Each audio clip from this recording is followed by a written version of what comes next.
That was my attempt at mimicking our theme music. If you want to know what's in this box, watch this video. Hey, we recorded this over a long period of time, and so you're gonna see different clothing and different states of finishedness, but now our studio is finished and we want to tell you what's at the center. It is the ISO Mini Extreme ATEM. This video is all about it.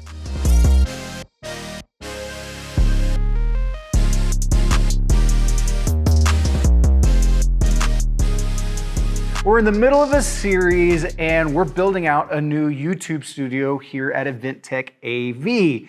And right now we're gonna start discussing the different items and products and things that we purchased to live inside of our studio. But we're super excited today because our partners at Blackmagic just sent us two pieces that are really gonna help us finish out the studio so we can go live.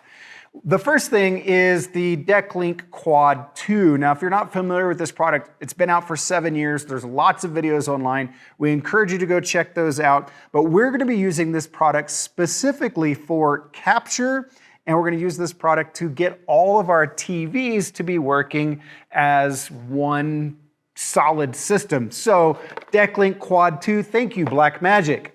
All right, the thing that we're really excited about to unbox today is the ATEM Mini Extreme ISO. This product's been on the market for a couple of years, but it's a really powerful product. It really brings us a lot of flexibility into our studio. A couple of the features that made us really want to pick it for our situation is that because it's the ISO version, it does an independent record of every input and an independent record of the program. So whenever we hit record on this thing, when we get done, we stop it, we're gonna get a folder, and inside that folder, it's gonna have 8 individual camera recordings, and it's gonna have 1 program recording that then we can take into post and cut it all together. It makes it super easy for our YouTube editing. The other thing that's really cool is that this connects to your computer and your computer sees it as a webcam. Neat. So we're gonna be able to go live. We're gonna be able to do video casting. We're gonna be able, I might use this for like video conferencing, you know, with employees and with clients and stuff. So that part is super, super cool. So here we are. We're gonna start unboxing. If you haven't yet, make sure you hit subscribe. Make sure you hit like. Make sure you comment, because that's how you're gonna get all the videos and all the unboxings of what we picked to live inside this studio. Let's start. So we've installed these in different venues, and I think that they've updated the packaging. I don't remember this kind of bright red, highly marketed packaging that they've got here. Inside the packaging, it talks about all the different features that this thing has so that you can, I guess, put it on a shelf and sell it. Although we don't normally put stuff on shelves, but it's kind of cool looking at all the different things that it says that it supports. So open the lid here. If you're not familiar with Blackmagic, everything they do is very minimal. So you're never gonna get something that's really bulky and crazy. In fact, it's a really important note when you're purchasing Blackmagic, make sure the thing that you're purchasing comes with a power supply, because they often don't include power supplies because they are so minimalistic. Got a couple little brochures, got some stickers here. All right, we got some foam here, and then there it is. This is one of those sad moments for me. I always recognize this is like the cleanest it will ever be, but this is the ATEM Mini Extreme ISO. We've got our HDMI ports on the back. We went the HDMI version. There is an SDI version if you're living in SDI land, but when you're importing cameras, it's quite a bit easier. A lot of cameras, most cameras have HDMI outputs. In fact, we use Blackmagic cameras in our studio, Pocket Cinema 4Ks. They have HDMI out, so we decided we're just gonna stick in HDMI land. We're gonna convert it when we get outside of the switcher. So 8 inputs, 2 outputs. We've got our USB-A and USB-B. Those 2 ports are your recording ports. So you can actually put your solid state drives in here. You can put 2 drives in. So a couple things. Number one, make sure you're following the specs on what drives you should be using. Number 2, make sure that you've got plenty of room on the drives. And we do recommend the backup because your device is gonna sense if there's something wrong with the primary. Maybe it's recording too slow. It's gonna kick over to that backup. And so you probably should have 2 drives on at the same time, all times. ATEM control on the RJ45 port. We got power. Then down here you can do, this is 1/8" jacks, for microphones and for your headphones. So inside the box, you're not really gonna find much else. We're gonna pull out the power supply, but there's not gonna be anything underneath the foam. We've got the power supply here. This is a AC/DC. Blackmagic also, they ship all over the world, and so you've got adapters that will let you adapt to whatever country, whatever region you're in. The other thing that's important to note about that is that these devices are native with European power standards. And so if you live in the States, but you're gonna be traveling for work and you're building out some sort of AV rack, Blackmagic devices, you can just keep these adapters on hand, and then you can plug them in to wherever you're going. But because we are in the United States, we're gonna stick with our Edison adapter here, plug that in, and then your power, it just goes in the back here. Because it is a production switcher, they give you a little screw that helps kind of tighten that up so that it's not gonna go anywhere. So there we have it, the Blackmagic ATEM Mini Extreme ISO. What we really wanna do is we wanna go get this installed into our production area. We wanna set it up, and then we wanna tell you, why did we pick this? Why is it the right thing for us? And why might it be the right thing for you? And if it is the right thing for you, I might give you some money to help you buy one. So stay tuned. In a minute. Cut, jump, go, move it. All right, we've moved ourselves over to our producer's desk, our control table over here, and we've got our Mini Extreme ISO set up, but I need to give you some information about what's happening and how this whole thing is set up. So first off, this camera right here, camera 1, that you can see coming into our Mini Extreme. Over in our studio, we have camera 2 set up. And so that's happening over there. Camera 3 is a PTZ camera back behind me. And so we've got that one set up as well. Camera 4 is actually input 4. And that is our computer that's on the desk. And we've got our control software up. And I'll talk about that in just a minute. And then camera 5 is our PTZ camera right here so that I can show you the control surface. So 6, 7, 8, there's nothing going on in 6, 7, and 8. So that's kind of the basic way that we've got everything set up for this video. Now, on the ISO Mini Extreme, there are a lot of buttons, and I want to kind of give you some information as to how these buttons work. But I wanted to show you the difference between the Extreme version and then the Mini Pro version, okay? In the Mini Pro version, you have a bank of buttons right here, and those buttons are also inside the Extreme, which is this bottom bank of buttons, but then the Extreme has a whole nother bank of buttons up above. Now, what's the difference? Okay, in the Pro version, these 6 buttons that are in the bottom, they only control audio, all right? They don't control video, or they don't control cameras. That's probably what I should say. So in the Extreme version, we can also control our cameras. Now, let me talk a little bit about how the audio buttons work. Number 1, the first button, AFV. If I show you here again on the Extreme version, AFV, it's auto follow video, or audio follow video. And what that means is that when I switch my program source, the audio is going to switch with it.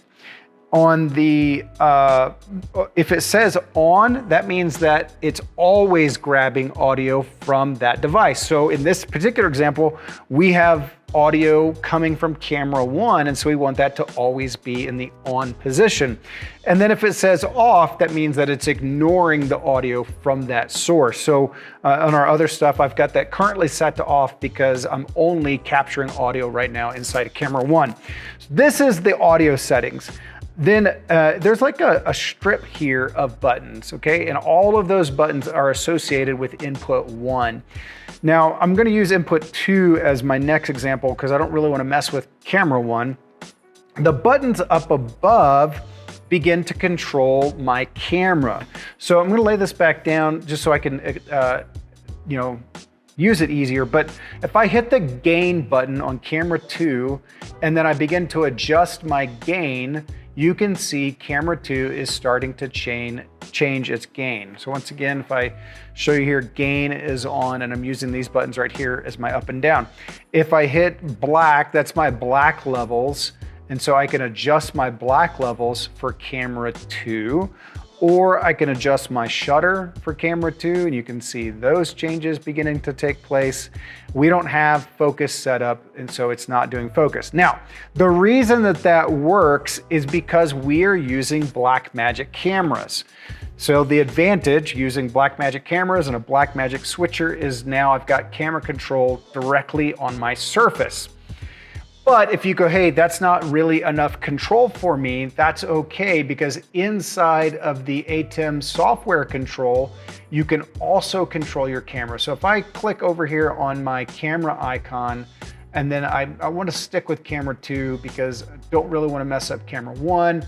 And then I begin to change my settings right here. I've got a lot more control, a lot finer control with my software. So not only can I control iris, I can control my gain, I control my shutter, I can control my white balance from here, but I can also control my color temperatures. And so if I want to, make a shift or a change to the color temperature that my camera has and really dial it in, I can do that as well. Now, something to note, that does not work on camera 3 as an example. Why doesn't it work in camera 3? Camera 3 is a PTZ camera, it's not a Blackmagic camera, and so therefore, you don't have control over it. So something to consider if you're kind of building out a system is you might want to choose cameras that match your switcher so that you can control them from the software or from the touch panel. All right. Other things, just so you understand the actual surface itself, we've already talked about all these buttons. We've got our mic 1 and 2 buttons. We've got our headphone buttons. They're self-explanatory. I can turn the mic on, turn it off. I can change my gain levels on my microphones on the headphones. Once again, I can mute them, unmute them, change my gain levels on those. Then we have our bus selectors up top. We've got macro buttons. If you're not familiar with Blackmagic macros, they're really powerful. For example, if I've got HyperDecks, which are a recording device for Blackmagic, and I want my HyperDecks to record inside my rack, but I also want to be able to record on my device because this is an ISO and I want to record on my device. Let's say that I'm doing 4K in the rack and I'm doing 1080p in the ISO device. I can set up a macro where I hit one button and it tells this device to record and it tells all of my HyperDecks to record, which is a really powerful macro. There's a lot of different ways to program your macros. You can also use one button stop, stuff like that. So your macros buttons are here. And then down here, you've got your cut, which is a hard cut between your sources. You've got auto, which is going to be more of a fade between your sources. And then you have fade to black. Now, fade to black is really a button that you would use if you want a nice smooth transition to get in and out of video. Let's say you're using this as a streaming device and you want to be able to fade in and then fade out. That's what fade to black is. Also, if you're just recording from the device like we are right now, you can use fade to black to fade out your video and then fade back in. That's going to be recorded, and then maybe that's the transition that you end up using at the end of your video. And so fade black's a good button to have there. We also have a couple of different buttons on controlling what the video output is looking at. And so right now it's set to video output is on program. All right.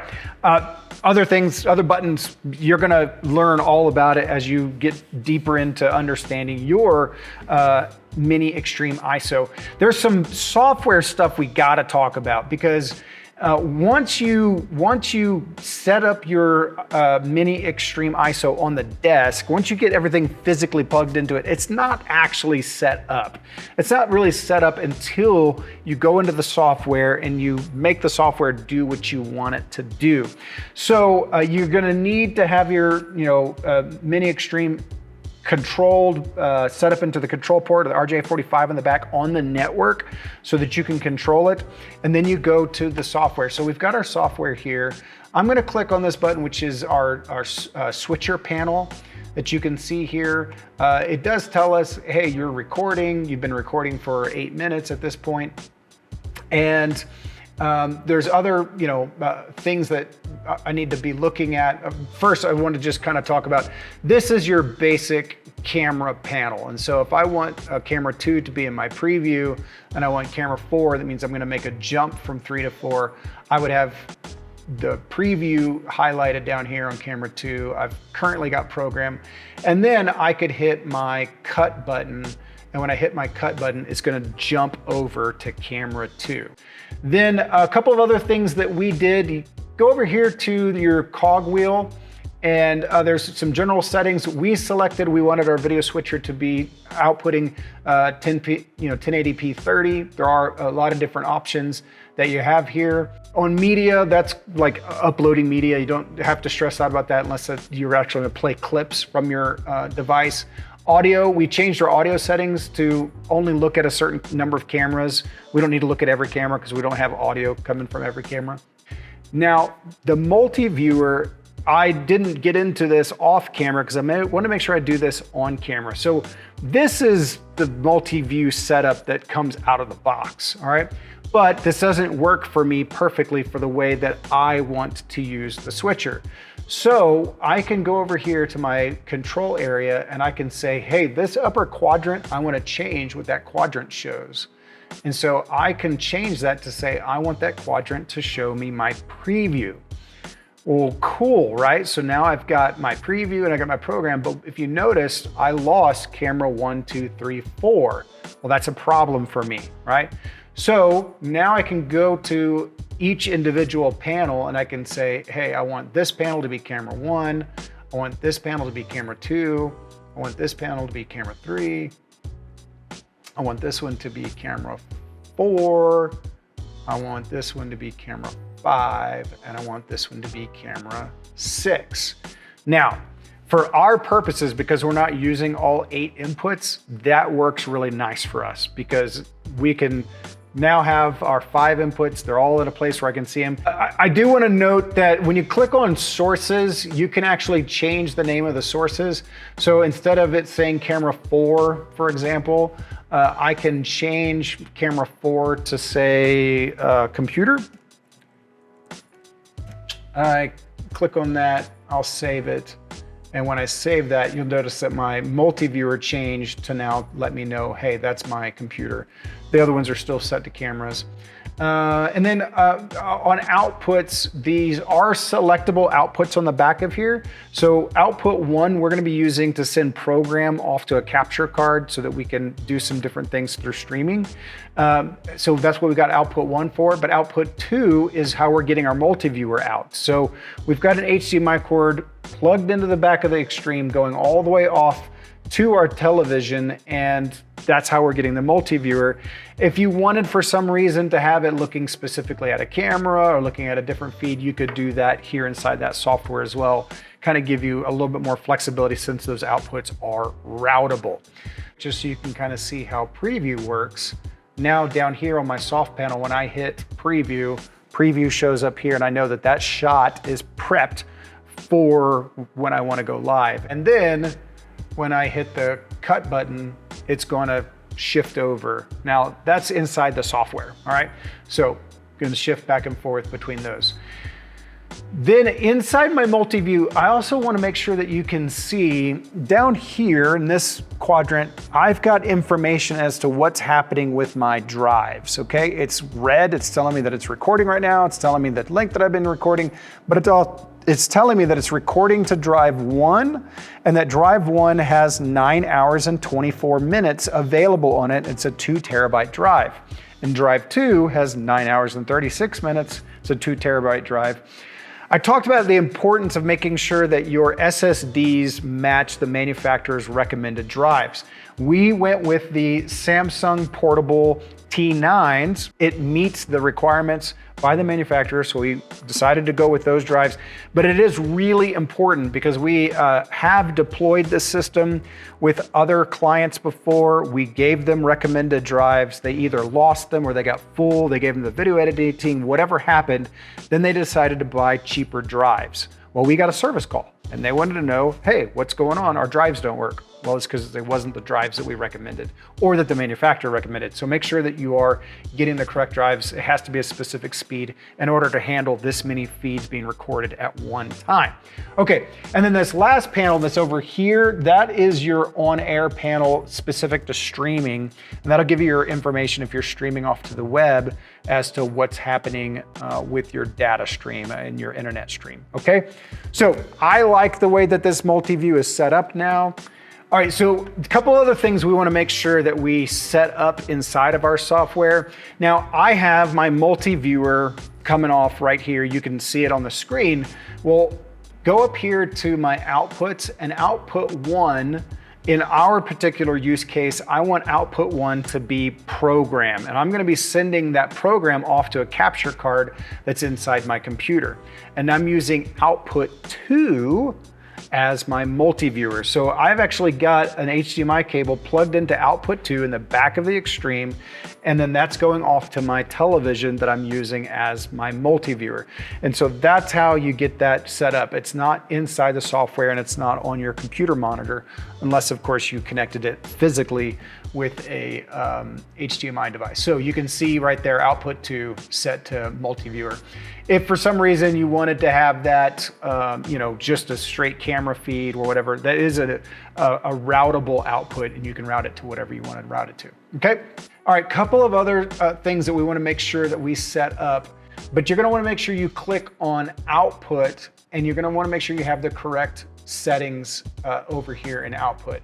One of the really important settings for our usage is this setting right here that says ISO record all inputs.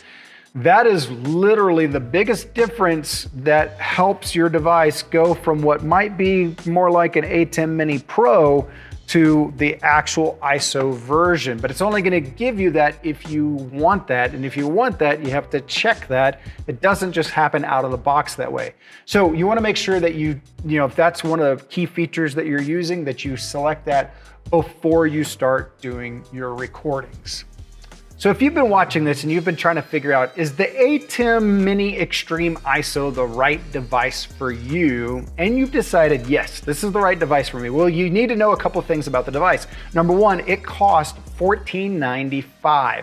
And you can buy that from a lot of different sources, or you could buy it from us. If we're doing an unboxing, you're gonna be able to purchase that item from us. And I've talked to Blackmagic. I can't reduce the price. I mean, it is what it is. Everybody knows Blackmagic costs what it costs, but I can give you some of my money that makes it a little bit more affordable for you. So I've decided for the first 25 people to follow the link in the description and purchase this product, I'm gonna give you $50 to kind of help you towards the purchase of your ATEM Mini Extreme ISO. So if you want that $50, click on the link below, go to our shopping cart. When you add the item to the shopping cart, it's gonna ask you if you have a discount code, and today's discount code is BruceCash ISO.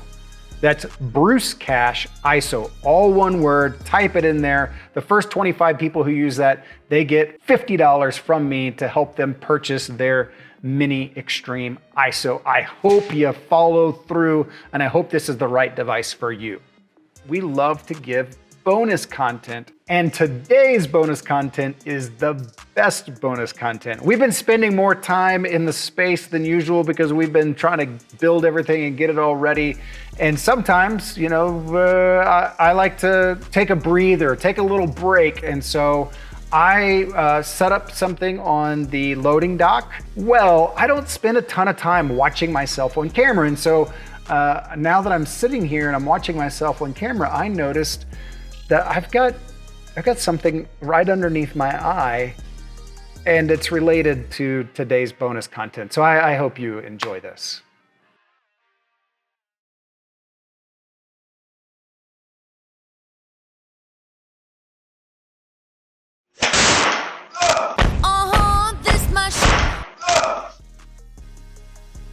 I do want to address the entire EventTech AV audience and let you know that I have recovered well from my injury. Once again, thanks for watching. If you like the content, you want to know more, if you want to continue to grow as an AV professional, make sure that you hit subscribe.